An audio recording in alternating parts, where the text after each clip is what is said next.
যারা সফলতা পাইছে তারা কিন্তু আপনাকে ডিমোটিভেট করবে, বলবে যে ফেসবুকের মনিটাইজেশনের জন্য আপনি পাগল হয়ে গেছেন কেন, এইটা যাদের ইনকাম করে তারা ইনকাম করুক।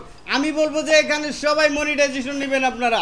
অনেকে অনেক ধরনের কথা বলে থাকে ফেসবুকে নাকি ইনকাম নাই। এই যে আমার সাথে যে বাইকে দেখতে পাচ্ছেন, স্মার্ট একজন বয়, আপাতমস্তক একজন স্মার্ট। এই বয়সে তার যে স্টাইলিশ ভিডিওগুলো, প্রত্যেকটা ভিডিওতে মিলিয়ন মিলিয়ন ভিউ আনতে পারে। অনেকেই কিন্তু না বুঝে স্টাইল করার চেষ্টা করে, না বুঝে ইমোশন ভিডিও তৈরি করার চেষ্টা করে, না বুঝে একটা মিউজিক দিয়ে ভিডিও বানানোর চেষ্টা করে, ওদের ভিডিও কিন্তু ফর ইউতে যায় না। এই যে বাইকে দেখতে পাচ্ছেন, ভাইয়ের আইডিটার নাম বলে দেবো আমি, এলকে কি জানি, এলকে ব্রাদার্স। প্রত্যেকটা ভিডিও মিলিয়ন মিলিয়ন হিট করে, আর প্রত্যেকটা ভিডিওতে ভালো পরিমাণে ইনকাম আছে। কতদিন আপনি কত ডলার ইনকাম করছেন একটু বলবেন? 6 সেপ্টেম্বরে চালু হয়েছে, আজকে হলো 20 সেপ্টেম্বর। তাহলে ধরেন যে অন্তত 15 দিন এরকম হইবে নাকি? 15-16 দিনে উনি ভালো পরিমাণে ডলার ইনকাম করে বলতেছেন। আর আপনারা বলতেছেন যে ফেসবুক টাকা দিচ্ছে না বা টাকা পাচ্ছি না আমরা, এটা মিথ্যা কথা। তবে আগে বেশি দিত, এখন অল্প দিচ্ছে।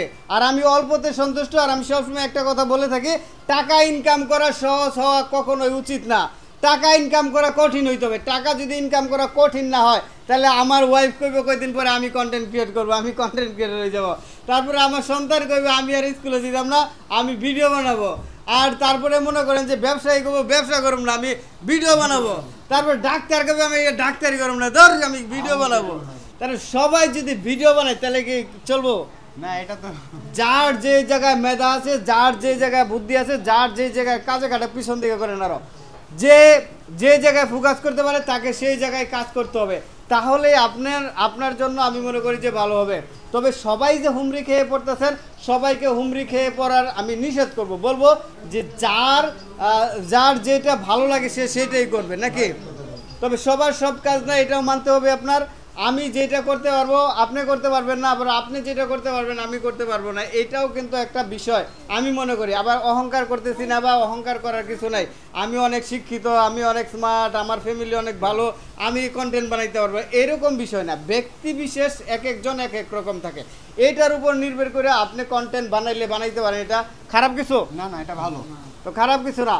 তো ভাইয়ের কাছ থেকে ভাইয়ের আইডিটা দেখে নেবেন, উনি কীরকম কন্টেন্ট বানাইতেছে, কীরকম কন্টেন্ট করে এই অল্প কয়েকদিনে এই ভালো পরিমাণে একটা ইনকাম করে বলছেন। আমি মনে করি উনি যদি এই ধারাবাহিকতা বজায় রাখেন, ভালো পরিমাণে টাকা ইনকাম করবেন তিনি, ভালো পরিমাণে ইনকাম তার প্রতি মাসে আসবে। তো এই ভিডিওটা সর্বোচ্চ শেয়ার করবেন, সবার কাছে পৌঁছে দেবেন যে ফেসবুক এখনও প্রচুর পরিমাণে টাকা দিচ্ছে। আর যারা ডিমোটিভেট করতেছে, যারা মানুষকে নিরুৎসাহিত করতেছে, তাদের একটা স্বার্থ আছে। কী স্বার্থ আছে? যে যদি ক্রিয়েটর কমে যায়, তাহলে যারা আসলে কিছু ক্রিয়েটর থাকবে তারা ভালো পরিমাণে ইনকাম পাবে, তাদের ভিডিওগুলো সবার কাছে পৌঁছাবে।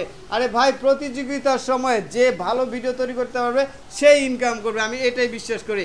আর এই কথা বলে শেষ করতেছি। ভাই কিছু বলবেন? আমি বলতে চাই সবাই চেষ্টা করবেন, চেষ্টার উপর কোনো কিছু নাই। তো আসলে যার যার দিক দিয়ে সবাই চেষ্টা করবেন, কারণ আপনার মধ্যে যে প্রতিভা আছে ওইটা আপনি প্রেজেন্ট করেন। আশা করি ইনশাল্লাহ আপনিও সফল হতে পারবেন। সবার জন্য শুভকামনা।